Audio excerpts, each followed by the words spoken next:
راہ صلیب مقدس متی کی انجیل اس کا 27 باب 32 تا 35 آیات تک۔ جب وہ باہر آئے تو انہوں نے شمعون نامی ایک کیروانی آدمی کو پا کر اسے بیگار میں پکڑا کہ اس کی صلیب اٹھا لے، اور جب اس مقام پر پہنچے جو جلجتا یعنی کھوپڑی کی جگہ کہلاتا ہے، تو انہوں نے پت ملی ہوئی میں اسے پینے کو دی، اور اس نے چکھ کر پینا نہ چاہی۔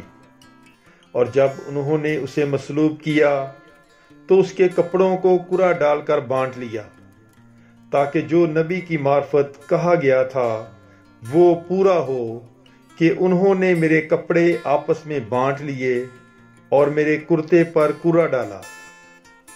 پاک کلام کے پڑھے اور سنے جانے پر خداوند کی برکت ہو، خدا کا شکر ہو۔ God bless you. Bible is life.